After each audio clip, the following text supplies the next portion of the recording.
Hola amigos, ¿cómo están ustedes? Un gusto de nuevamente acompañarlos en esta ocasión y dándole seguimiento a la temática que nosotros habíamos iniciado en uno de los segmentos, vamos a abordar ahora algunos aspectos con los que vamos a ver cómo se traza a partir del Antiguo Testamento la base teológica del fundamento que nosotros vamos a encontrar en el apóstol Pablo y que surge definidamente en la creación. El tópico que nosotros vamos a hablar en esta ocasión lo he titulado Diferencias y similitudes de género en el relato de la creación en Génesis 1 al 3. Las veces que he dialogado este aspecto, y lo he hecho en círculos familiares, me he encontrado con que debemos ser cuidadosos con este punto. Y antes de introducirme directamente en él, debo decirles que lo hago solamente para que el auditorio pueda entender la relación que hay entre el pensamiento del apóstol Pablo en las epístolas a los Corintios, en las epístolas a Timoteo, en la epístola a Tito, en la epístola a los Efesios, donde él va a hablar en el Nuevo Testamento del liderazgo de familia, lo que en inglés se llama headship, y que le estamos llamando aquí en esta presentación el liderazgo de familia, dado que no tenemos en idioma español, por la Real Academia Española, un vocablo único que pueda darle todo ese sentido que nosotros tenemos en la idea de headship, que lo vemos definidamente en la narración de la creación, lo vemos en el Antiguo Testamento, en las tribus de Israel, y lo vemos también en el liderazgo de familia en el Antiguo Testamento, y también lo vemos en el Nuevo Testamento. Es decir, la Biblia está en una armónica sintonía en relación con este punto. A su vez, vale la pena que aclare que no tengo problemas con la visión de las damas en el ministerio y en el servicio ministerial de la iglesia en este tiempo.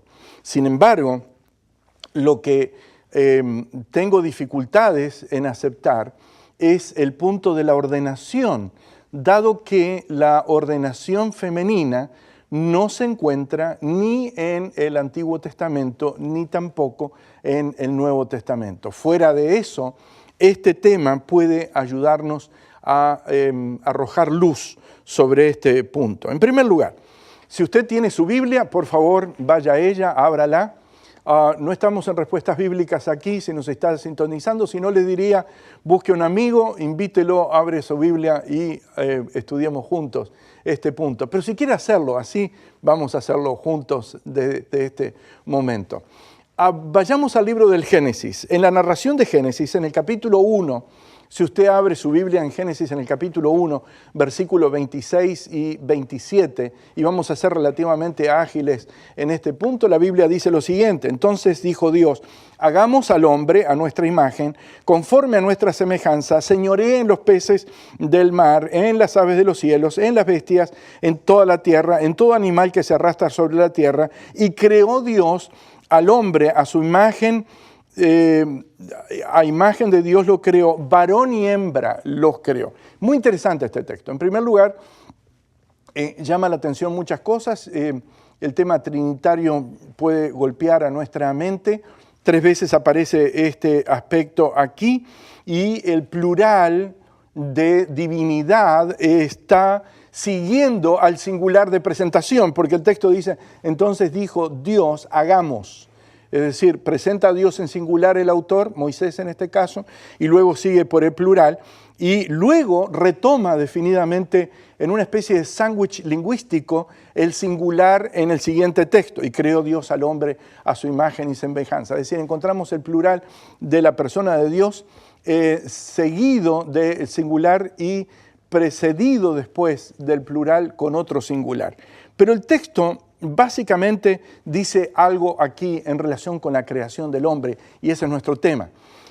Hombre y mujer, la Biblia dice, fueron creados a imagen de Dios. No hay ninguna cuestión sobre ese punto. La Biblia es muy clara en Génesis el capítulo 1. En segundo lugar, en Génesis capítulo 1, versículo 28, dice lo siguiente: y los bendijo Dios, y les dijo: fructificad, multiplicaos, llenad la tierra, sojuzgadla, y señoread sobre los peces de la mar, en las aves de los cielos, en todas las bestias que se mueven sobre la tierra. El concepto de Baruch, que es muy importante en la visión hebrea, que de paso era el nombre del escribiente de Jeremías, lo encontramos aquí presente. Lo vamos a ver en el texto del sábado, en el capítulo 2, versículo 3 del libro del Génesis también. El concepto significa la aprobación divina sobre el orden creado. Y en este caso encontramos que el concepto de bendición aparece en relación con la humanidad, tanto con el hombre como la mujer. Es decir, aquí encontramos que el concepto primero de que fueron creados a imagen de Dios, ahora se suma el hecho de que cuando Dios completa la creación, ambos están bajo la aprobación divina. El hombre y la mujer se presentan en el texto del Génesis, en el capítulo 1, como necesarios para la creación y la supervivencia de la humanidad, es decir, para la población del planeta. Vean lo que dice el texto, versículo 28 del capítulo 1. Dice: los bendijo y les dijo: fructificad, multiplicaos, llenad la tierra, sojuzgadla, señoread en los peces del mar, en las aves de los cielos y en todas las bestias que se mueven sobre la tierra. Este texto esconde un aspecto que vale la pena aclarar. Cuando dice el texto señorear, no significa el control despótico de la naturaleza. Significa la mayordomía, la administración cuidadosa, prolija y adecuada de todo aquello que ha sido puesto bajo la supervisión del hombre. Y ese aspecto está en la cultura. El hombre es el artífice de la cultura, y la cultura significa cultivar lo que Dios nos ha dado. Ahora nos encontramos que Satanás ha comenzado a dominar en la cultura y trata a través de la cultura de dominarnos a nosotros. Por esa razón, en una visión del conflicto de los siglos, nosotros debemos primar con las bases que vienen de la Escritura, de la voluntad de Dios, que surge claramente en el orden de la creación divina. El otro aspecto que nosotros vamos a resaltar ahora lo encontramos prácticamente hacia el final, y es el orden de la creación. Hay un evidente orden o secuencia creativa dentro del libro del Génesis. Cuando usted va a Génesis 1, dice el texto, versículo 27 y 28, y creó Dios al hombre a su imagen, y vea ahora la secuencia, varón y hembra. Nunca va a decir, y no hay versión que lo señale, porque el original dicta la cátedra de la respuesta que es la traducción. No dice hembra y varón, sino dice varón y hembra los creó. Es decir, Adán, el hombre, es creado primero dentro de la secuencia del orden de la creación. El otro elemento que nosotros encontramos aquí dice que la mujer fue creada para el hombre, no el hombre para la mujer. Y estoy añadiendo elementos de lo que el texto no está. Ahora, quiero decirles, y voy a aclarar este punto, pero primero leamos lo que dice la Biblia. Dice el texto en Génesis 2:18, y dijo Dios: no es bueno que el hombre esté solo, le haré ayuda idónea para él.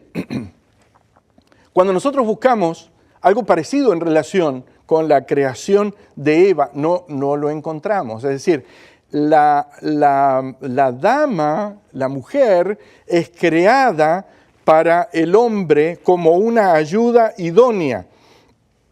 En inglés dice help meet for him.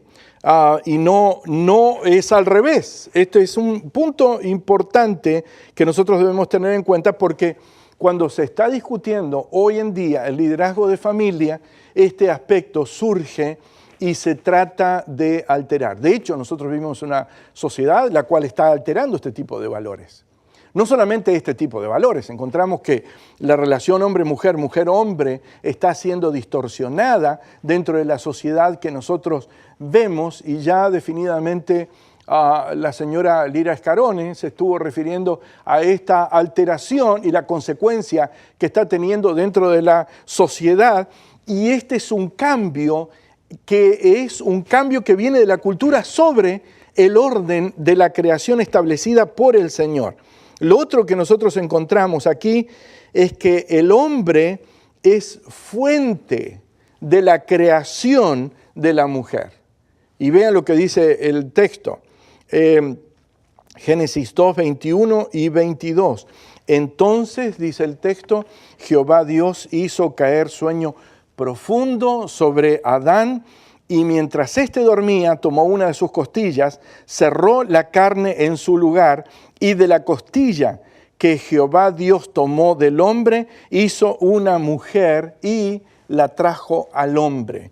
Es decir, esto está indicando que el hombre es elemento de causalidad. Es decir, obviamente el creador es el Señor, no estoy diciendo eso, pero el hombre es valor instrumental en la creación de la mujer, de la misma manera como el polvo de la tierra es valor instrumental en la creación del hombre.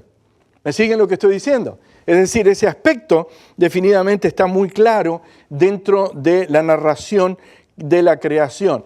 Y esto es lo que nosotros llamamos similitudes y diferencias dentro del orden de la creación, dentro de esa visión de iguales hechos a la imagen de Dios, complementarios, pero no del todo iguales dentro, ni en secuencia, ni en los elementos que vamos distinguiendo. Lo otro, hay otra observación, que cuando nosotros vamos a las instrucciones que el Señor maneja en el relato de la creación, son interesantes de poder comprender e interactuar de tal manera de poder analizar este punto de una manera adecuada y bíblica. En Génesis 2:16 encontramos el proceso de instrucción y comunicación que se plantea aquí en el texto. Dice el texto, y mandó Jehová Dios al hombre diciendo, de todo árbol del huerto podrás comer. Observen, aquí se presenta un primer mandato, antes de los 10 mandamientos. Es la primera vez que aparece una orden dentro de la narración de la creación, y esta orden está dirigida al hombre, no a la mujer. Le dijo Jehová al hombre, de todo árbol del huerto podrás comer.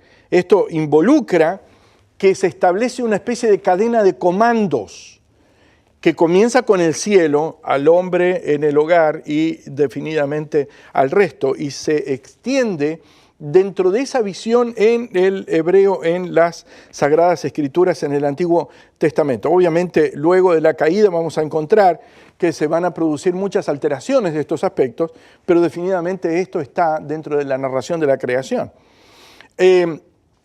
Lo otro es que Dios se dirige al hombre antes de la caída y luego de la caída de la misma manera. Es decir, ese aspecto de la comunicación divina definitivamente no cambia.